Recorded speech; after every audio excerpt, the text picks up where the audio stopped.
Monsieur Arnaud Paulet, conseiller communal qui est toujours retenu professionnellement. Je saluerai également la présence de mon collègue conseiller provincial José Paulet.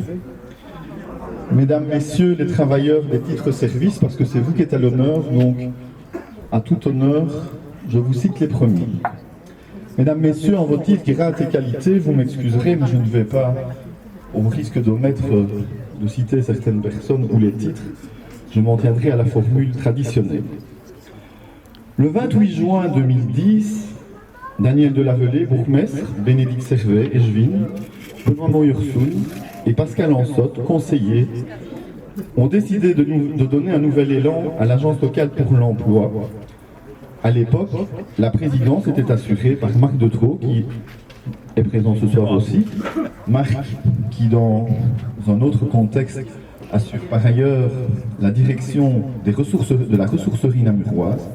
Et c'est d'ailleurs, je pense, à ce titre, et pour son expérience dans le domaine, que tu as accompagné en tout cas l'équipe de 2010 et que tu es toujours parmi nous aujourd'hui.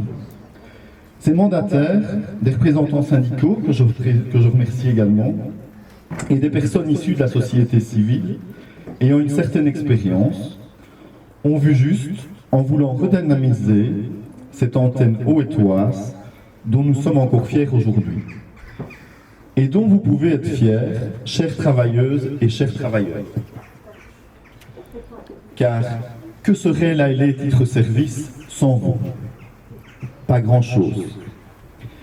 Les objectifs recherchés étaient et sont toujours aujourd'hui de redynamiser l'emploi local et de rendre des services à la population. De beaux objectifs sociaux, d'autant plus vrais et opportuns aujourd'hui. Après la traversée de la pandémie, vous devez faire face à la crise économique avec un envolé des prix de l'énergie. Il est toutefois regrettable que les statuts des travailleurs et travailleuses en ALE titre-service ne soient pas davantage reconnus et surtout valorisés financièrement.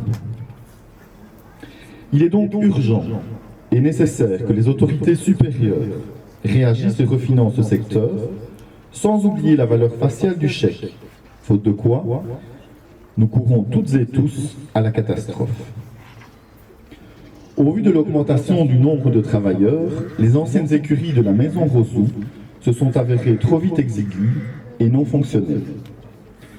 C'est ainsi que toutes les autorités communales entre 2006 et 2012 ont souhaité réfléchir à l'aménagement de l'ancienne maison dite de Marie pour y accueillir à terme la buanderie que vous avez eu l'occasion de découvrir si ce n'est fait aujourd'hui.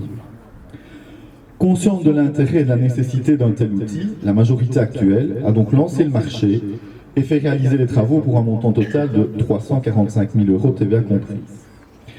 Ça a nécessité quelque peu de patience pour les voisins directs, que je salue par ailleurs, Annie et Albert, qui de temps à autre étaient également surveillants de chantier. Merci en tout cas à vous deux pour votre patience. Et je profite de cet aparté pour souligner également la présence d'une représentante de la VIC, en la personne de Sandrine Cruspac, je demanderai de venir nous rejoindre, et par ailleurs présidente du CPS d'Andenne, ainsi que les conseillers de CPS qui nous font l'honneur d'être présents également. C'est donc après 17 mois d'occupation en raison de la pandémie que nous n'avons pas pu inaugurer avant aujourd'hui ces nouveaux locaux. Si ce n'est fait, je vous invite donc à les visiter avec comme guide les travailleuses et travailleurs. Constituée en 2019, il y a donc 13 ans, la LET Service d'OE compte aujourd'hui 15 travailleurs qui prestent chaque année environ 19 000 heures. Chères travailleuses et travailleurs, soyez fiers de votre travail. Votre visite hebdomadaire est pour certains la seule visite qu'ils reçoivent sur la semaine. Ça leur permet par ailleurs d'échanger quelques mots. Pour les personnes qui travaillent, vos prestations de nettoyage leur permettent de se consacrer davantage à leur famille ou à des loisirs. Je ne peux passer sous silence l'activité de repassage, grâce à laquelle beaucoup de familles auétoises et de la région disposent de linge soigné pour se rendre à l'école, au travail, ou pour accueillir correctement les touristes qui fréquentent les gîtes de la région. Bravo à vous toutes et vous tous, et je vous propose de les applaudir.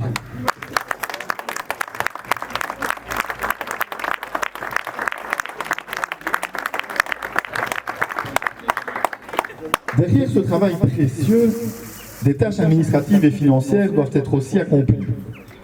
J'adresse donc un merci tout particulier à Marilyn, à Fabienne, pour les multiples tâches qu'elle réalise. Grâce à vous, grâce à elle, et aux réflexions, aux décisions du conseil d'administration, vous êtes entre autres payés à temps et à heure. C'est aussi grâce à ces personnes que nous avons pu maintenir et faire évoluer la structure. Durant des moments difficiles, ces personnes vous ont également à procurer soutien et réconfort. Je profite de ce moment pour remercier également Solange qui a assuré la succession de Sophie trop tôt disparue. Ayons donc, en ce moment de joie, une pensée particulière pour Sophie et sa famille, ses proches, pour le travail réalisé et l'investissement de cette dernière durant plusieurs années. J'en terminerai en remerciant les utilisateurs et utilisatrices pour la confiance qu'ils nous accordent et qu'ils accordent en particulier à l'antenne titre service d'OE, mais également aux forêts, et je salue par la même occasion M. Fontinoy qui nous honore de sa présence. Grâce à vous, 15 travailleuses et travailleurs ont un quotidien plus agréable et sont estimés et valorisés. N'hésitez donc pas à faire la promotion de ce magnifique outil afin que nous puissions à l'avenir agrandir l'équipe et dans un second temps répondre aux attentes de nouveaux clients. Je vais donc maintenant céder la parole à la présidente Miguel Lebrun, que je remercie également. Bonne soirée à toutes et à tous, bon amusement et encore merci.